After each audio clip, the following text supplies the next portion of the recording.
Tenzi nditungamire mukati mezviedzo mananda andibata ndimwedo dombo ndiwikende ndimwemo otungamire tenzi nditungamire semwana awonyara tamu Ungayara tinyanga mananda anomunzwa kanama atinyarara imwite tenzi wenyanza tenzi nditungamire aponda yasvika nyanza mananda aondityisa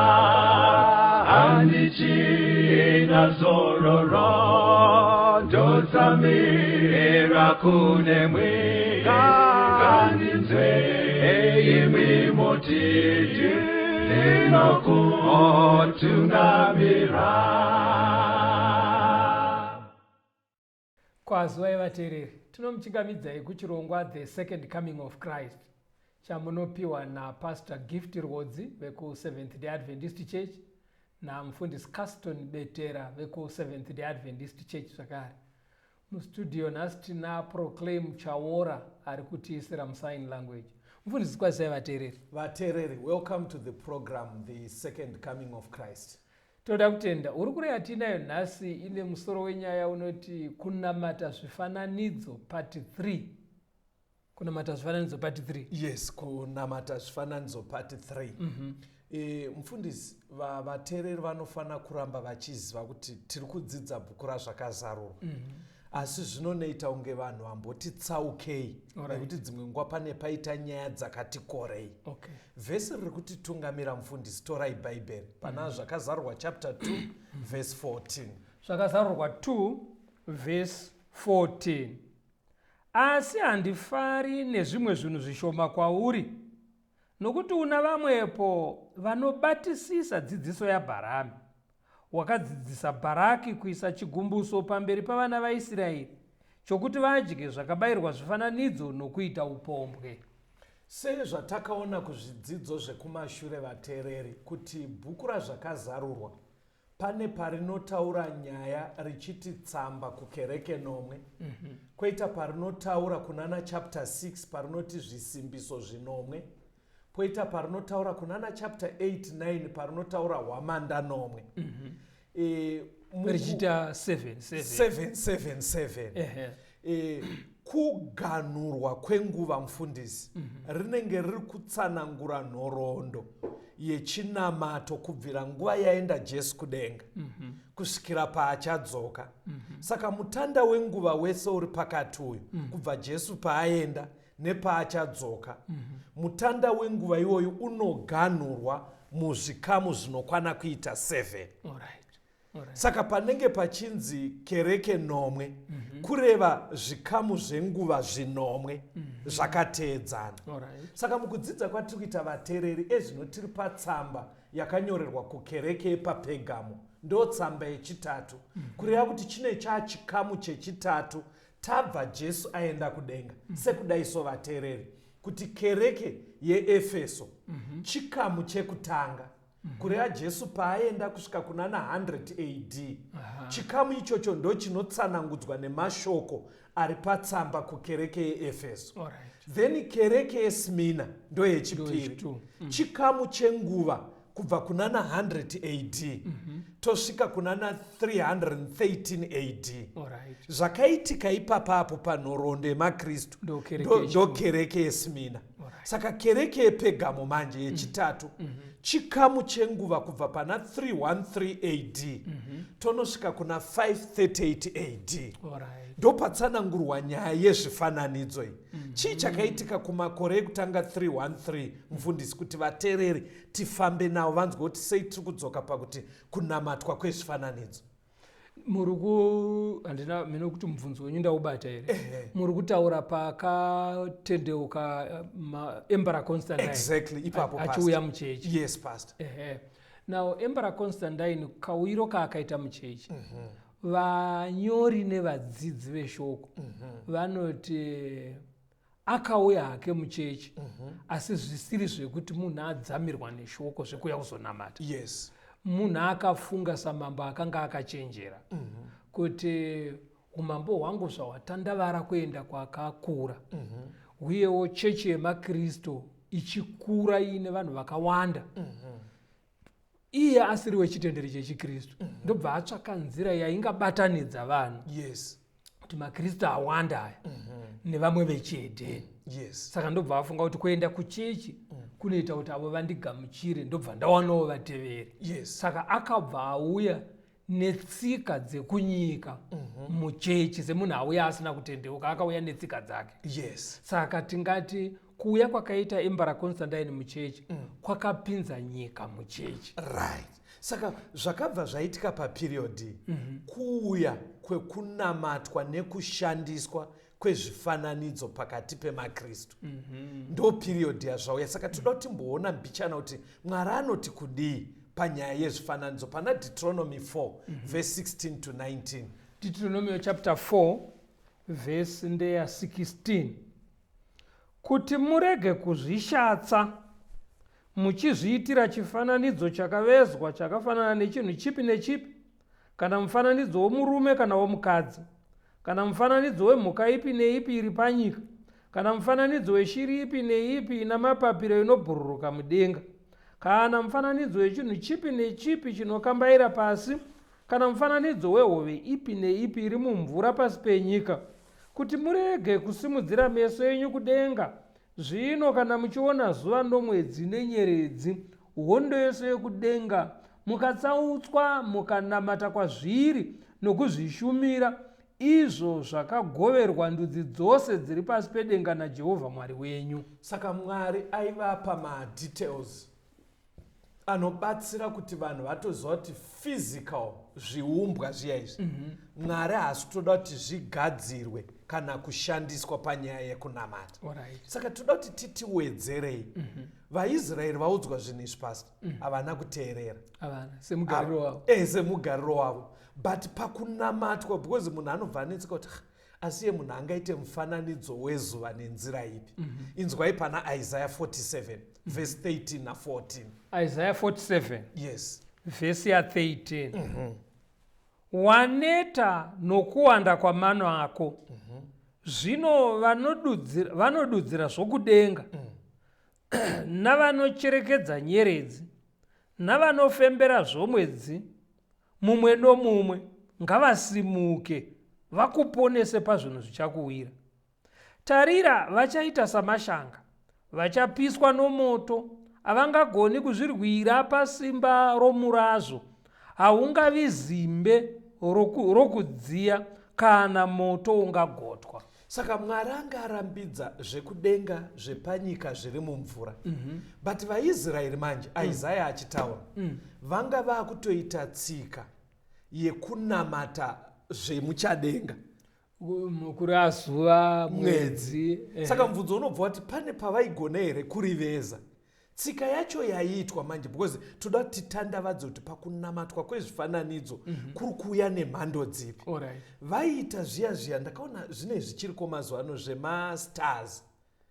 Izvi zvinombonyorwa mumapepa ndo zvamaverenga izvo kuti vanga vakutoita tsika yekuti mastars ari mudenga aya nemaplanets ane kukosheswa kwaaita kwekunzi ainzi ndiwo anodetermina life yevanhu ari kurarama panyika. Sekuti mimi kana makazvarwa mwedzi waJuly, July aibva anzi anotungamirirwa necertain star iri mudenga.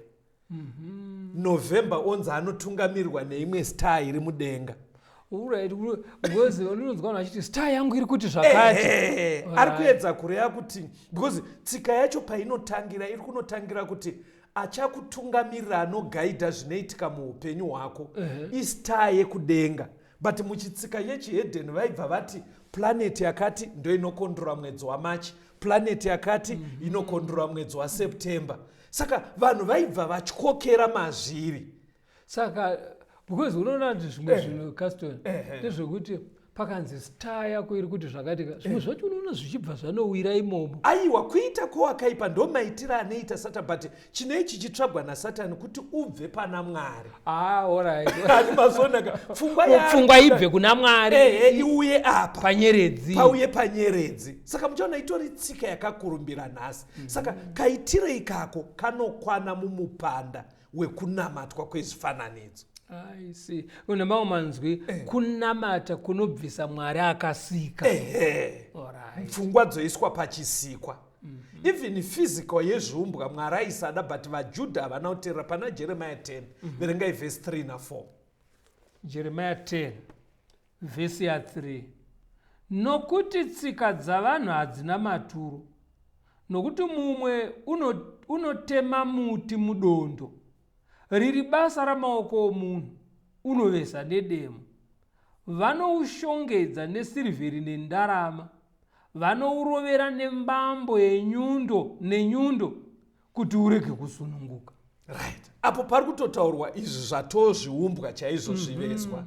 Ani maona kuti haugone kuveza mastars, but manamatirwo azvaita it's through tsika yatataura. Alright. Then kune kwekutonamata zvifananidzo kuri kunzi naMwari hazvina maturo, kwekuti munhu anotoveza ochigadzira chobva charoverwa kumadziro kuti chisadonhedzwe nemhepo, but munhu obva apfugamira. Alright. Saka muchaona tsika yakadaro futi Mwari ari kuti haina maturo. Mwari kana aita haina maturo ari kuti kudii? Kurati hazvifaniri kutomboita. Exactly. Nice way yekutaura nayo kuti aiwa apa wedu ngatishandisei pfungwa. Then pakunamatwa kwazvo inzwai pana Ezekiel. Because toda kutika patiri kuti kunamatwa kwezvifananidzo mufundisi zvibude mukati meBhaibheri kuti mhando dzacho dzine chitsotsi dzakawanda. Inzwai pana Ezekiel 8 verse ya 13 to 16. Ezekiel chapter 8 verse ya 13. Akatiwo kwandiri, uchaonazve zvimwe zvinonyangadza zvikuru zvavanoita. Ipapo akandiisa kumukova wesuo reimba yaJehovha rakanga riri kurutivi rwokumusoro. Ndikaona vakadzi vagerepo vachichema Tamuzi. Zvino akati kwandiri, wazviona here, iwe mwanakomana womunhu? Uchaona zvimwe zvinonyangadza zvinopfuura izvi. Ipapo akandiisa muruvazhe rwomukati rweimba yaJehovha. Tarira, pamukova wetemberi yaJehovha pakati pebiravira nearitari kwakanga kuna varume vanenge 25 vakafuratira temberi yaJehovha. Zviso zvavo zvakaringira kurutivi rwamabvazuva. Vakanga vachinamata zuva kurutivi rwamabvazuva. Mapanzwa kapo vateereri kuti hapana object chaiyo yenge iri pamberi pevatenda ava. But nekuti vabva pamberi paMwari, vari kunzi pavaita maworship service avo, pavaita zvechechi, vanga vakuita zvechechi vakatarisa kumabvazuva. Bhaibheri ndobva rabva rati kaitire ikako riri kubva rati vainamata zuva. Ndoda kuti mubate kuti hapana chaachakanyatsoumbwa chinganzi chifananidzo, but kaitiro kaiitwa chechi vanhu vabva pana Mwari kanga kamandatori kuti isusu maitire edu chechi tinotarira kumabvazuva. Ava vanhu vaIsraeri vari patemberi yakavakirwa Mwari, ivo vari kutoti tiri kunamata Mwari, asi vakatarira kuzuva. Itsika yaibva kuchihedheni yekutoti vahedheni vaikoshesa zuva. Paraibuda kuseni raiita kunge ndorauya neupenyu hwese, yeti iro rakapiwa simba iroro naMwari. Ameno pamwe muchaziva kuti Tamuzi kuti vanzi vaichema Tamuzi. Maybe tichazoita chimwe chidzidzo, but pfungwa iri kubuda ndeyekuti pane tsika dzanga dzaakuitwa muchechi dziritori nemadhetsi nemaseremoni anoitwa nechechi, but uchiedza kuatsvaga munhoroondo yebhaibheri mune musina. Hazvinei nekunamatwa kwaMwari, hazvinei, but zvine zvatopa karenda yechechi. Kuti dheti rakati hamuzizi here tuno. Saka vaizongotsvaga wei yekuti zviite kunge zvine uchechi, asi waizoona kuti mutambo uyu uchiitwa hawo hauna pauri kutomboratidza kunamatwa Mwari. Patamuzi maybe tichawana imwe nguva, but pandaida kuti vanhu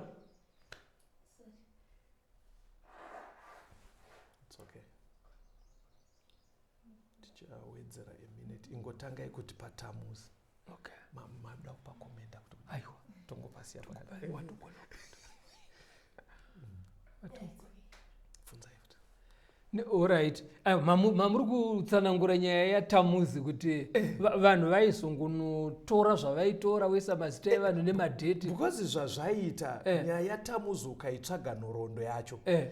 Yaizonoita madhetsi ekukoshesa musi wazvarwa tamuzi. Alright. Saka zvanga zvawiswa muchechi. Muchechi. Handizoti nguva iyoyo vanhu vanga kuti dheti iri tiri kupemberera kuti ndiani akazvarwa. But munguva iyoyo zvaitwa zvechihedheni. But zvauya muchechi saka zvaiti kupemberera kuzvarwa kwatamuzi iyei. Zvobva zvati futi kana matiro kanga kake kuti patinoita maworship service ngatitarirei kumabvazuva. Saka zvese izvozvo zvinokwana mumupanda wekuti kunamatwa kwezvifananidzo. Inzwai pana Jeremiah 7 verse 17 to 18. Jeremiah 7 verse ya 17. Hauoni here zvavanoita mumaguta aJudha nomunzira dzomuJerusarema here? Vana vanounganidza huni, madzibaba ndokubatidza moto, vakadzi vanokaya upfu kuti vabikire vahosi vokudenga zvingwa, uye kuti vadirire vamwe vamwari zvipiriso zvinodururwa kuti vanditsamwise. Right. Panapa zvikutaurwa mufundisi. Muzvidzidzo zvekumashure takaona kuti mazita aikurumbira ane chekuitwa nekunamatwa kwezuva nemwedzi ndiBhaari naAshtoreti. Right. But tsika ipa yairamba ichitsiurwa vanhu vaisateerera. But nengari yekuti yairamba ichinongedzera kuti chihedheni. KwaJudha vakasvika pakunovandudza mazita. Saka pari kunzi vaiitira chingwa vahosi vekudenga. Vari kunzi vahosi vekudenga ndiye Ashtoreti uya aive chimwarikadzi chemwedzi. Chainzi ndo chinobatsira kubereka kwezvinhu nezvakadaro, reproduction. Tsika dzacho dzimwe dzinonyadzisa. Saka instead yekuti aramba achinzi Ashtoreti vanga vakumuti vahosi vekudenga. Ndinozviona manje. But angori Ashtoreti uya pachianglo-saxon Ashtoreti ndiye ainzi Ishtar. Panobva varariya rekuti Easter. Saka tsika idzi dzadzapinda mumaJudha zvekuti kwatone madhetsi are set aside for Ashtoreti. But nengari yekuti Satani aida kuti vasavhunduke zvazvavigwa. Ashtoreti akunzi ndivahosi vekudenga. Because Ashtoreti anga arambidzwa zviri direct. Anga aratidzwa zviri direct. Saka vakanomuputira ndobva vakuti ndivahosi vekudenga. Saka vanga vatone makalenda nemadhetsi anoitwa mitambo pachigadzirwa zvimabhanzi zviri dedicated kuna Ashtoreti, but awanda muzita rekuti vahosi vekudenga. Saka muchaona kuti pakunamatwa kwezvo muri kuona kuti apa hapana chifananidzo chaioneka, but angoo madhetsi ari kurumbidzwa semu zvarambidzwa. Taura yenyu tisatanzwa kamwe. Unoziva panzi vadhara vanonozva matanda ehuni okwidza moto. Unoziva ndarakarira kudhara patatu kuchaudzi vana vanonounganidza vanonozva matanda. Zvishuwa taitonozva matanda touyana toisa kotobatidzwa ototanga kubikwa doro kwakutoita mabira. Ndo zvairi mitambo yacho. Ende pfungwa iriburiswa naJeremiah ndeyekuti almost everyone was participating. Saka muchaona nanhasi tine mitambo iri set aside inouya yakawanda ichiita kunge yechikristu, inotori nemadheta akasetwa pagore yekuti you'd find kuti almost everyone anotoparticipate. Saka Mwari anoda kuti tiwane chenjedzo kubva mukati meshoko rake. Ngatirambe tiri pachirongwa vateereri timbonzwa kambo.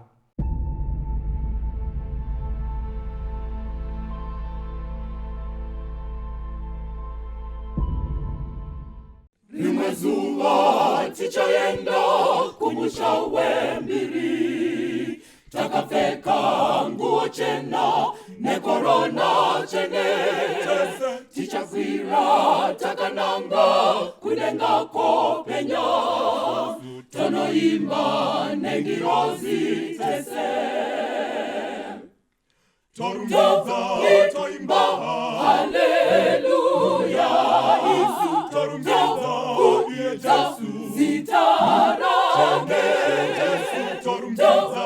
toimbira wedenga, irenga rumbidzwe nekusinga peri.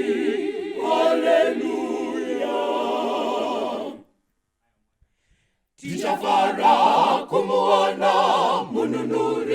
edu nemavanga emawoko nefumo padiri tichaziva nezverudo rwakatinunura toruimba nekusinga peri torumbiza toimba haleluya isu torumbiza iye Jesu zitara Jesu torumbiza toimbira zawedenga iye ngarumbizwe nekusinga peri haleluya. Hama yangu gadzirira kusangana nashe zviratidzo zvotiudza iye ave pedyo ndizvo tigozorumbidza iye muponesi kana tamugamuchira nasi torumbidza toimba haleluya isu torumbidza iye Jesu zitara Jesu torumbidza toimbira zawedenga iye ngarumbidzwe nekusinga peri haleluya.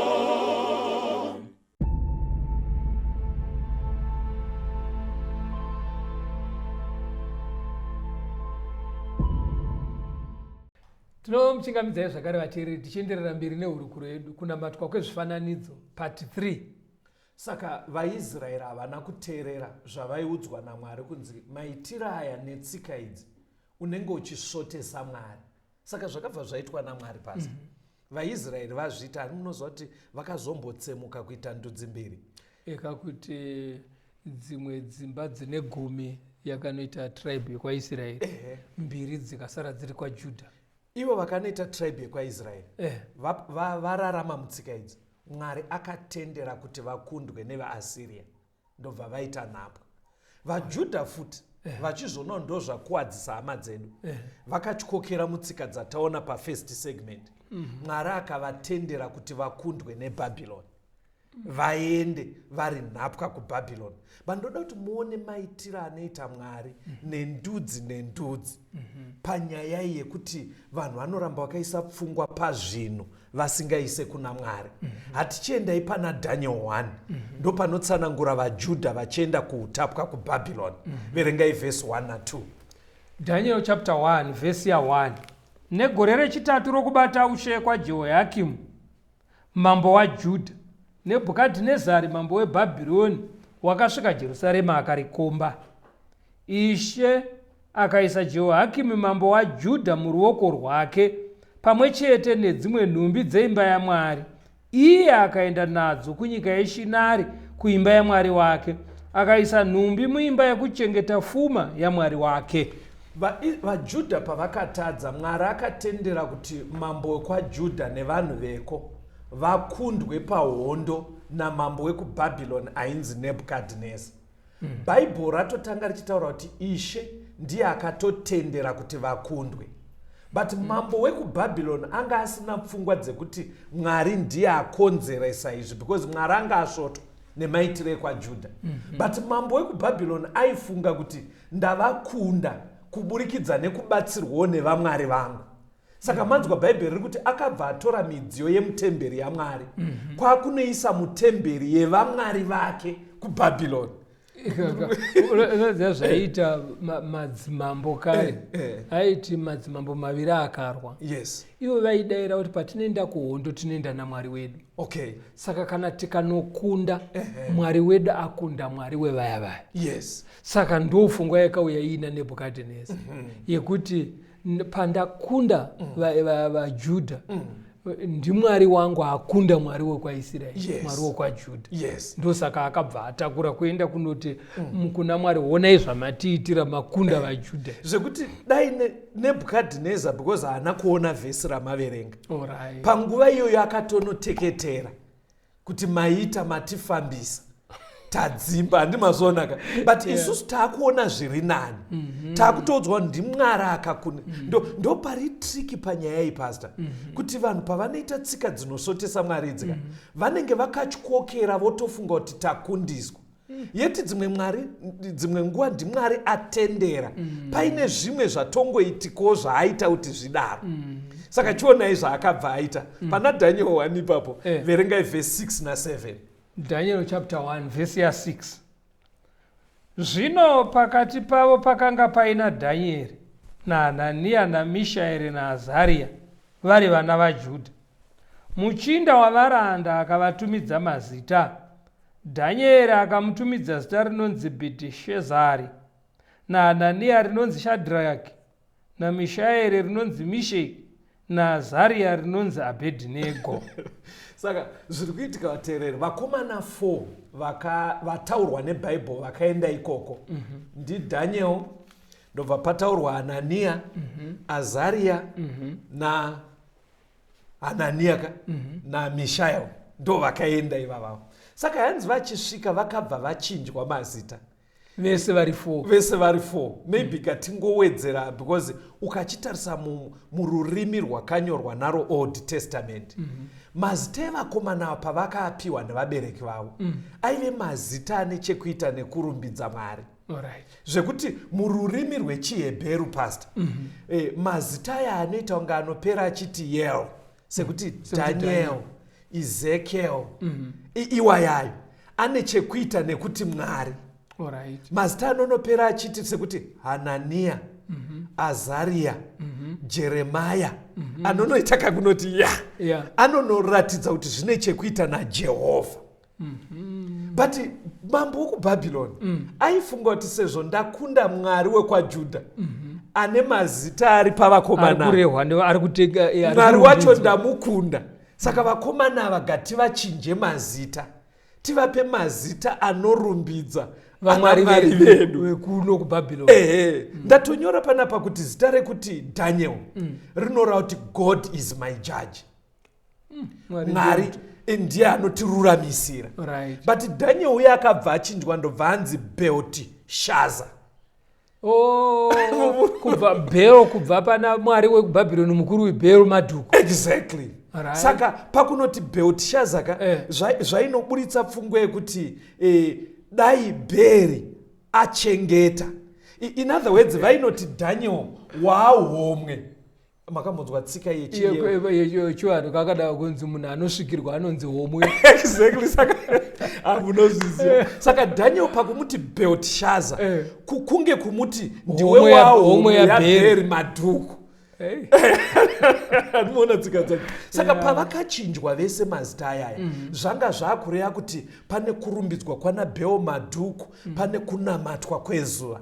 Mwari akazvitendera hake because vanga vari mutsika idzodzo but Mwari akada kuzoratidza kuti hazvizirizvo. Chekutanga chakaitika paDaniel chapter 2 chichakaitika ingotaura ini brief past pana Daniel 2. Muna Daniel 2 ndo makarota Nebhukadhineza hope dziya dzakabva kuna Mwari achirota zichidhori riya paakapepuka ndobva akangamwa kuti arotei asi akavhunduka. Ndiani akazodudzira Daniel? Chii chakataurwa namambo? Akati Mwari wako iwewe ndiye adudzira izvozvo.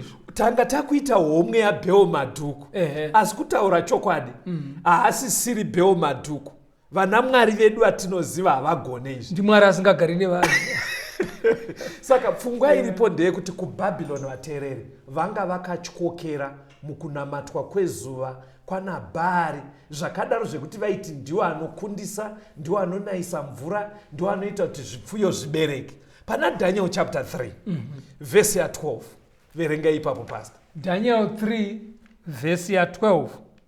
Zvino vamwe vaJudha varipo vamakagadza vave varayiri vezvinhu zvose zvenyika yeBhabhironi, vana Shadhreki naMisheki naAbhedhinego.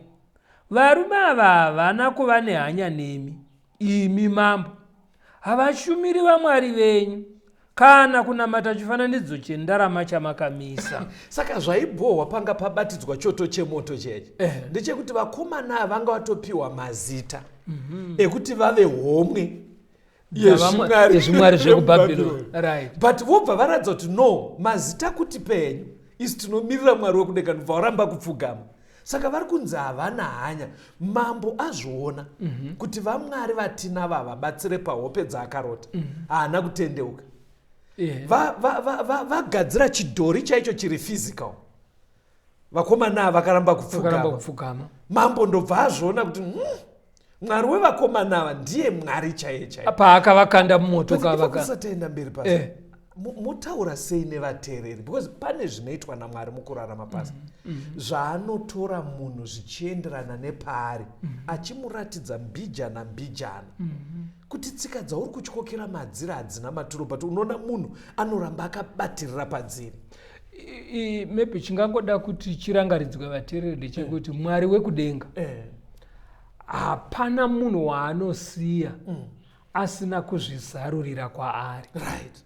Pane kaitiro kaanotoita kekuti vamwe vasina kunangwa nekaitiro ikaka vanogona kusatomboverenga chinhu. Right. Asi iwe wakanangwa wacho unonyatsoona kuti apa pane signature yaMwari apa. Yakamboitika tichikura, pane sekuru vaipota vachiteketerwa kwavari vanga vakafa. Saka guwa racho taitorizivo sevafana. But pataifudza mombe, mabhuru akazomborwa padhuze neguwa riyai, kwakukikiridza nepapo kusvika ratsemuka chimwe chipisi cheguwa chati mwanda. Ndobva ndatozonzwawo kunzi titsvage simende kunama kumenda kupecha paimba yechinhu changa chichi. Saka ndakaedza kufunga kuti pfungwa apa munhu wacho ndiye anotichengeta, iye haasi kugona kuzviitira kuchengetedza imba yake. Muona pfungwa dzacho zvakangondipa kudhauta kuti pane dzimwe tsika dzoda kurivaizwa kuti unyatsoona kuti apa tiri kuita sei. Iyo zvandiri kuti handanga ndichitaura Caston, kufunga ikokoko kuti pane chiri papo ndokuzvizarurira kwaitoita Mwari kwauri.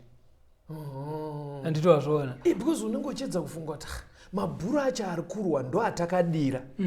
Mabhuru emumusha anotoapaza imba yacho yasekuru, ndo apaza. Saka sekuru vazvipazira imba. Mazoona zvaiitika. Mirai munzwe, Daniel, madzimambo ekubhabhironi haana kutendeuka. Kwete madzimambo ega, nevanhu vacho. Pana Daniel 5:4 patopinda mamwe makore. Inzwai zvinoitika ipapo. Daniel 5:4 vakanwa waini vakarumbidza vamwari vendarama nesirivheri nendarira nedare namatanda namabwe. Chii chaitika paya pagadzirwa chidhori mubani redhura vateereri? Vana Shadrach pavasina kupfugama, moto waveswa times 7. Vanhu vakatakura vakomana vatatu vachivakanda muchoto, ndo vakatotsva. Vakomana havana kutsva kusvikira mambo adedzera kuti kutaura chokwadi, Mwari wevakomana ava ndiye Mwari. Vanhu vazviona izvozvo kuti apa haapasi kuita zvakanaka. Taakuona makore atopindana kwakutonga muzukuru waNebhukadhineza kuti still vari kurumbidza zvinhu zvakaitwa nesirivheri nematanda zvakavezwa. Raitovabira ramaverenga iri pasi.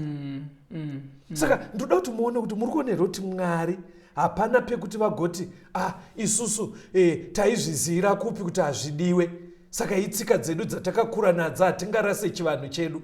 Mwari angava panhoroondo yekuti even vasina bhaibheri revanhu vekwaJudha vaifana kuona kuti culture yavo iri kurwisana nezvinodiwa naMwari. Hamena kuti mungabatsirise ipapo, because pane pfungwa inogara ichitaurwa kunzi aiwa hatingarase culture. Ndonzwa mashoko akadaro achitaurwa sekunge zvinonzi culture iri kuti ramba uri muchihedheni. Handizoti pangaita because avaka ndofunga vakatogadzira vachiti iculture yedu. Right, chinoitika unoziva kuti chii Caston? Vanhu kana vakati ndotsika dzedu, vashoma vanogara pasi kudzironda kuti dzakatangira papi. Dai vanhu vachinyatsokuronda sezvatiri kuita izvi, unotonyatsoona kuti tsika dzevanhu ndedzakataurwa naMwari. Asi pakati apo pane chimwe chizukuru chakaoma musoro chikabuda mutsika dzaMwari. Saka vazukuru vacho vanoteera kwachiri manje, kana vaakuti tsika vanondogumira pazisekuru iroro. havaende kudzoka kumashure kudzinde kwazvakabva. Maita iyo mama utondifungisawo zvakamboitika paicherwa guva. Saka anga akupindamo kuti ariwedzere. Akabva asvetukiramo zvikanzi iwe hamupindwe nebhutsu. Saka ndobva ndatobvunzwa innocently ndikati mukutya kuti bhutsu dzinozara majecha here. Tumadhara twaivepo twakangondiye. Ndikupa asingaziyetsika. But ukazozvitsvaga unoona kuti dai tabatsirika zvesho. Saka Bhabhironi haina kutendeuka pastor. Chinzwai Isaiah paaiprofita achiedza kutsanangura kuti Mwari anga achida kuti vabve mutsika idzi. Isaiah iverenge munzwe pana 46 verse 1. Isaiah 46 verse 1. Yes. Bheri unowira pasi, Nebo unokotama. Zvifananidzo zvavo zviri pamusoro pezvipfuwo nemombe. Zvinhu zvamaitakura zvakaitwa mutoro wakatakudzwa zvipfuwo zvaneta. Saka Mwari ari kuedza kutsanangura kuti maamuchirirana naBheri madhuku. But pamberi apo zvese izvi tiri kuzviparadza. Maramba makatyokera mukunamatwa kwemombe nezvipfuyo nezvifananidzo. But mhedzisiro yataakuita nemiBhabhironi kukuparadzai. Iverengei Jeremiah munzwe. Inotsinira nyaya yeJeremiah 50 verse 2. Jeremiah 50 verse 2. Paridzirai pakati pamarudzi, muzvizivise, musimudze mureza, muzvizivise, murege kuvanza, muti Bhabhironi rakundwa, Bheri wanyadziswa, Merodhake wavhunduswa, zvifananidzo zvavo zvanyadziswa, matanda avo avhunika.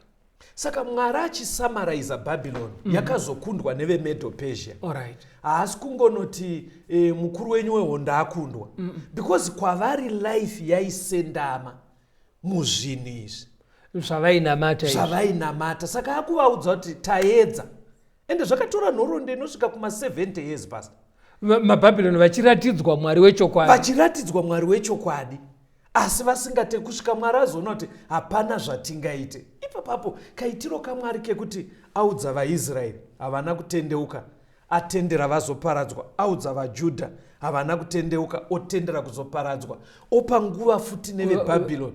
Kaitirei kakako zvoitwa sei pastor kuti kajeke muvanhu? Because ndokanofanira kuita kuti vanhu varumuke mune dzavarungoti itsika dzedu. Pane Mwari paanotendera achiziva kuti by now nezviri kuitika munhoroondo makoreka tiri kuita tichijekerwa. But unogona kushamisika muna 2023 makore atavaya. Paine mumwe ari kuchikokera muzvinhu Mwarika zvaari kuti by now nyika yakati mungadai mabuda. Unoziva kuti zvimwe zvanonoramba uchingondibvunzako kuti poitwa seka.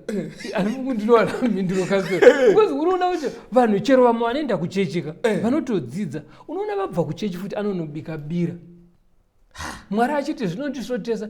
Asi chandiri kuona chiri kubuda munyaya dzauri kuronda idzi ndechekuti Mwari anenge achimboregera vachiita mabira avo. Asi achiramba achingobata nemukati mevana vavo zvinhu zvichiendeka. Asi paripo pamwe Mwari paanozotsamwa zvekutama mumhuri. Ndo zvandityisa panyaya idzi kuti anopesera ati hapana zvatichaita. Chikomborerwa nemabira acho iwo asingakomboreri. Because ndikataura ndiri muno mustudio kuna vamwe vateereri vanoziva kumusha kwandinobva. Bandotoone misha pastor. Handina makore akawanda handati ndararama hangu. But yekuti waitoona kuti musha uyu zvinenge zvekuziva zvinodiwa naMwari vakazviziva.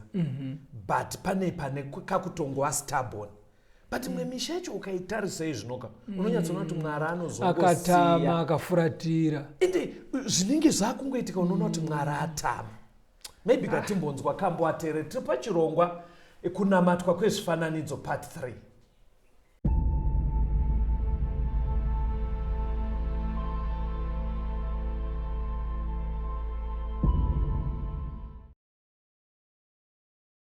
Soko rakanaka kunesu wafambiri apo tinoenda pasipo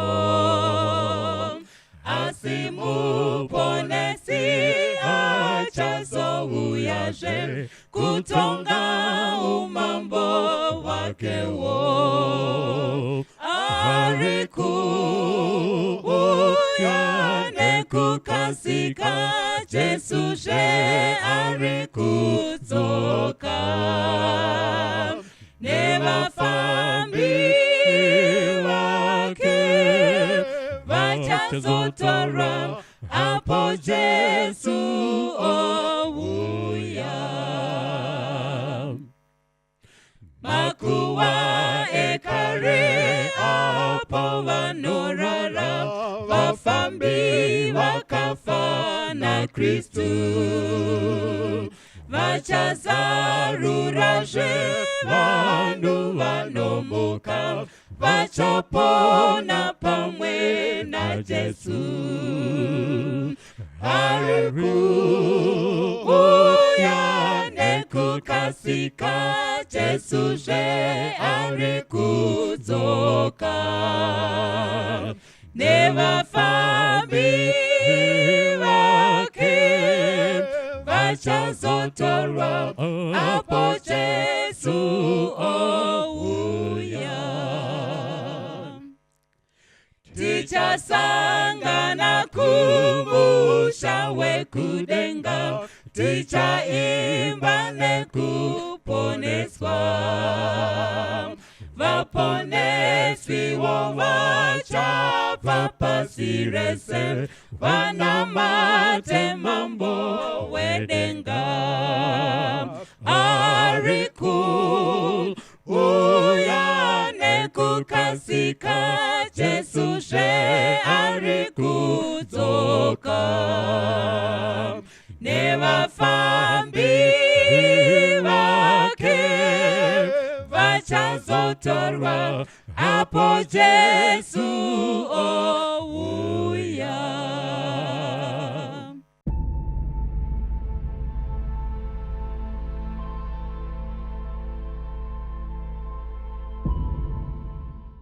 Tinokuchingamidzai zvakare vateereri tichienderera mberi nehurukuro yedu kunamatwa kwezvifananidzo part 3.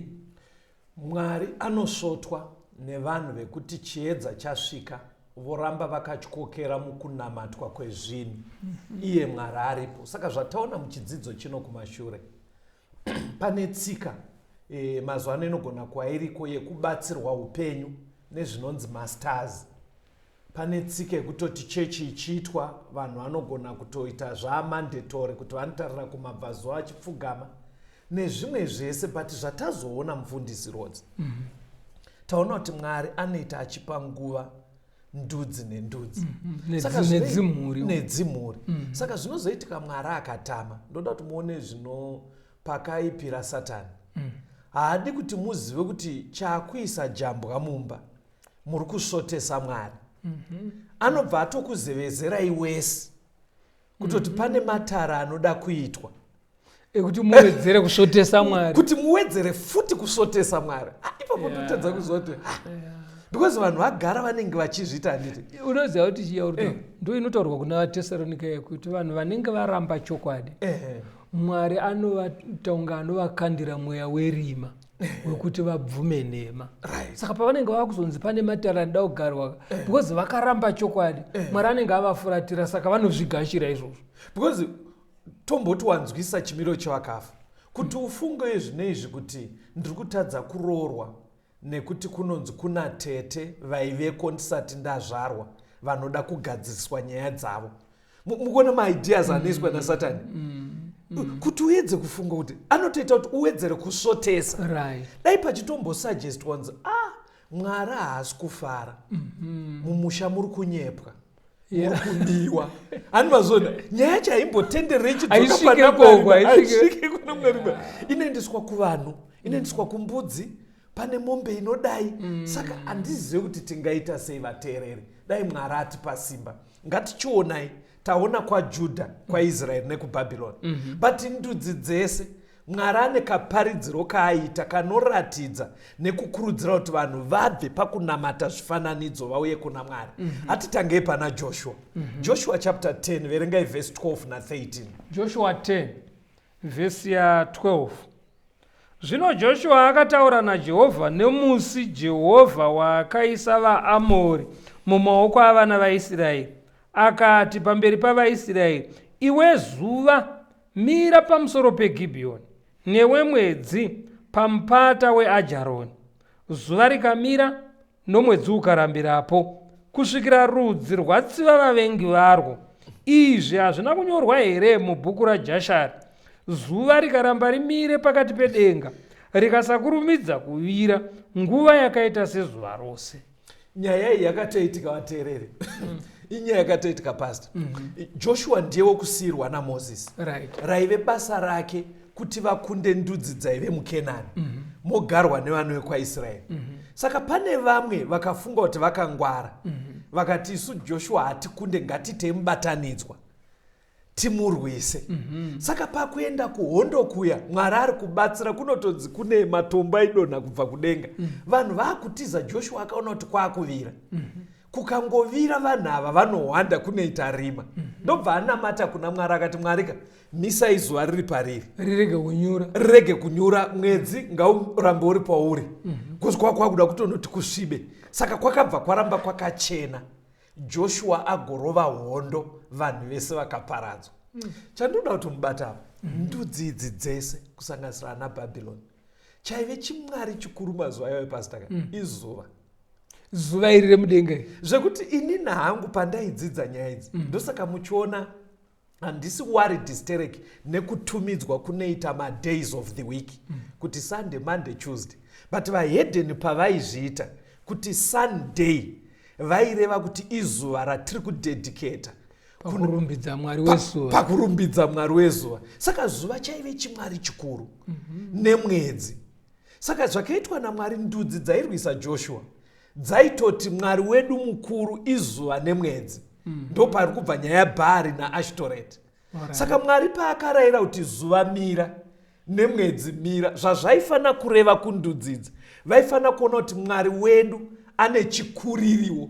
Ameno isaine kukura kuti ane vanomukurirawo, vane masimba kukunda iye. Exactly. Saka zvekuti vakasurvive hondo iyi, vaenda kumba vakurivhaisa kuti sei tarohwa hondo, vaifana kunyora kuti chimwe chatirovesa hondo, Mwari wedu atipandukira. Because aramba akavhenekera vavengi vedu. Saka vaifana kubva vazviona kuti patinonamata zuvaka, kuseri kwezuva kune chimwe chikuru. Saka maitiro Esaya Mwari aitoparidza mufundisi kuti vanhu vazvione kuti hazvisi kuita zvakanaka, kuti munganamate henyu zuva asi ndinorikunda simba. Ndinorikunda simba. Kwandakakurira kune tsika, imimi asiya munofanira kuiza yemukwerera, yekunotamba bira rekukumbira mvura. Makore andakurira kumusha, tinotori nemakore atinoziva ekuti drought yegore rakati nerakati, patone madrought anokwana 3 andotoziva, andakaona ndikararama. Pachiitwa mitambo iyoyo yemukoverera, but taitozobatsirwa nedzihurumende kupuwa chikafu manje. Mvura yaramba kunaya, mitambo iyi yaitwa. Ndopandiri kuti pastor, maonero andinoita muchidzidzo ichi hakuseri kwekuti Mwari anenge achiratidza pashoma nepashoma kuti dai machibva mutsika iyi.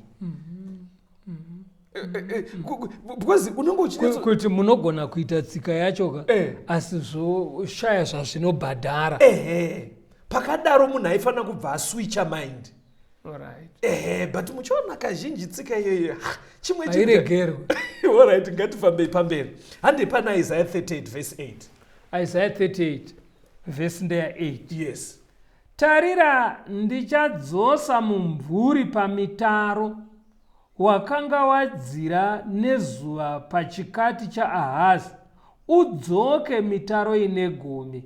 Naizvozvo zuva rakadzoka mitaro ine gumi pachikati chaAhazi pawakanga wadzira. Chii chiri kuitika pastor? Udzai vateereri pana Isaiah 38. Apa mambo Hezekia vanga varwara. Yes. Saka anamata, Mwari anzwa munamato wake akati ndakukuwedzera makore 15. Iye achibva ati ndoziva sei kuti zvichaitika. Zvikanzi saini yacho ndichaita kuti zuva kana raakunonyura rodzokera kumashure ne10 degrees. Ende zvishuwawo zvakaitika. Zuva rakadzokera kumashure ne10 degrees, zvakaonekwa nevari kure nevari pedyo. Saka kuna Mwari aibatsira faith yaHezekia kuti Hezekia azondaponeswa naMwari. But Mwari aizviziva kuti zuva haringovhenekere kwaIsraeri kuna Hezekia chete. Zuva ndere pasi rese. Saka kuBhabhironi zvakaonekwa kuti zuva radzokera kumashure, kwavainamata Bheo Madhuku, zuva chiri chimwari chimwe chihombe. Saka zvakavadisturba kuti chii chadisturba Mwari wedu. Chinzwai pana Isaiah 39 verse 1 to 4. Isaiah 39 verse ya 1. Zvino nenguva iyo Merodhaki Bharadhani, mwanakomana waBharadhani mambo weBhabhironi, wakatuma mwadi nechipo kuna Hezekia, nokuti wakanga anzwa kuti wairwara akaporazve. Hezekia akafara pamusoro pavo, akavaratidza imba yakanga ine zvinokosha zvake, sirivheri nendarama, nezvinonhuhwira namafuta anokosha, neimba yaiva nenhumbi dzake dzose dzokurwa nadzo, nezvose zvakanga zviri papfuma yake. Kwakanga kusini chinhu mumba make kana muushe hwake hwose chavasina kuratidzwa naHezekia. Zvino muprofita Isaya akasvika kuna mambo Hezekia akati kwaari, varume ava vakati kudiniko? Vakasvika kwauri vachibvepi? Hezekia akati, vakanga vabva kunyika iri kure, Bhabhironi, vachiuya kwandiri. Ipapo akati, vakaonei mumba mako? Hezekia akapindura akati, vakaona zvose zviri mumba mangu. Hakuna chinhu pakati pepfuma yangu chandisina kuvaratidza. Saka mambo wekuBhabhironi, because ndiye aive patron kana kuti aiona kuti zvimwari zvese zviri kunamatwa zvinosvikira nepaari. Paakaona zuva radududza 10 degrees kudzoka kumashure, kuratidza kuti radisturba, akanyatsoona kuti pane chaitwa kuchimwari chedu. Hanimaona patambodzidza nyaya yaNebhukadhineza achitapa vaJudha kuti akatora midziyo yetemberi yaMwari akanoisa mutemberi dzevamwari wake, yaive wei yekunge kukorokotedza Mwari wake kuti mahwina. Saka vanhu vakatumwa vachibva kuBhabhironi vanga vatowo convinced kuti kuna Mwari kuti kuJerusarema, Mwari waHezekia anofanira kukorokotedzwa nezvipo. Zvataona zvaiita izvi Mwari wedu achidududzwa, Mwari iyeye anodhizevha kuti tipe remekedzo. akomanda Mwari wedu kuti adzokere kumashure. Because kwavari vaitoti zvimwari zvikaita kunge zvarwisana, chakunda chiya chine simba chinoda remekedzo. Saka pavakaona zuva radzoswa 10 degrees, ndobva wadzwa ndimwari wokwaJudha. Saka vaive prepared kuti handei nepfuma dzekunokorokotedza tiratidza kuti Mwari iyeye tinokutyai. Saka vasvika kuna Hezekia. Hezekia instead yekuti atange nyaya yake, because kwandirika ndofunga vakatotanga vachiti zvakaoneka pasi rese. Zvika naHezekia zveiko? Zvikanzi ko zuva karakadzoka kumashure, aiwa hatinokutyai. Zvekuti Hezekia ifanira kubva wana mukana wokuti idi ndimwari wangu, iye haana kuchidaro. Kwakuti maybe munoda dringi rameno zvingaitwe kanguva iyoyo, kwakuvaratidza pfuma yese. Mwari haana kufara nazvo. But pfungwa yatoda kuti bate pastor, muri kuona here kuti kunyangwe venge vasina Bhaibheri, pavakaona kuti Mwari wavo ari kuratidza kuti muduku, vaive prepared kunamata Mwari wechokwadi. Saka ndudzi nendudzi pane maitiro Mwari aanoita ekuti vamuzive. Togona kutadza kwaita detail ese tiri muno mustudio, but ndimashoma idzi dziri kuisa pachena kuti Mwari mukuita kwake anoda kuti vanhu vabvise focus pazvisikwa, vaise focus pana Mwari. Saka patinoti zvisikwa pastor, tiri kuti vana sekuru vakafa, zvisikwa nekuti vanhu vakasikwa. Tiri kuti mombe dzakadirwa.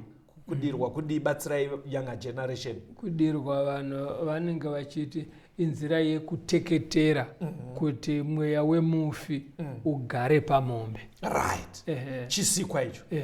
Kunogona kuita nyoka dzekutoti dzimwe mhuri kana kuti mamwe mavillage kana kuti dzimwe nharaunda vanotoyeresa nyoka yakati ichitotorwa sechinhu chekuti mukaiuraya hakunai. Itsika dziri muwanezi. Kana shiri, kana mimwe miti Alright. yakadaro kana makomo. Saka pfungwa iri kutsvagwa naMwari paaiita zvese izvi munhoroondo yebhaibheri kuti vanhu ngavabvise pfungwa pachisikwa, Alright. vaise pana Pana Mwari. Mwari akasika. Saka iyi ndo pfungwa yaiitika nguva yataona. Ndo tsika dzimwe dzakadzoka mumazuva aEmperor Constantine. Dzese idzi dzakauya muchechi. dzakauya muchechi. But pana zvakazarwa 14 chiverengai vhesi 6 to 7 toona kuti tsika idzi dzakaperera here nguva yaNahezekiya nenguva yaEmperor Constantine. Zvakazarwa 14 vhesi ya 6. Yes. Zvino ndakaona mumwe mutumwa achibhururuka pakati pedenga aine evhangeri isingaperi kuti aiparidzire vanogara panyika namarudzi ose nendudzi dzose nendimi dzose navanhu vose. Akati neinzwi guru, ityai Mwari mumurumbidzei, nokuti nguva yake yokutonga yasvika. Namatai iye wakasika denga nenyika negungwa namatsime emvura. Mwari arida kuti tinamate Mwari akasika. Kuradzwa kuti nemazuva ano, even tisiri mumazuva aEmperor Constantine, tsika iyi Mwari arida kuti ibve pakati pevanhu. Pastor, ndokumbira kuti muoneke vateereri. Handizoti mungatsimbidzire nenzira ipi kuti Mwari nyaya iyi inomusvotesa, kunyange achiti hake kunge anoitendera. But vanhu ngatinamatei Mwari akasika. Munyika yekuti vanhu vanonamata dziva remvura, mombe, vakafa, vanasekuru, miti nezvimwe zvakadaro, Mwari arida kungonamatwa iye oga. Mubva maoneka vateereri nekuvapa phone number dzinogona kuita kuti tivape link yeWhatsApp kuti vawane zvimwe zvidzidzo zviri kumashure.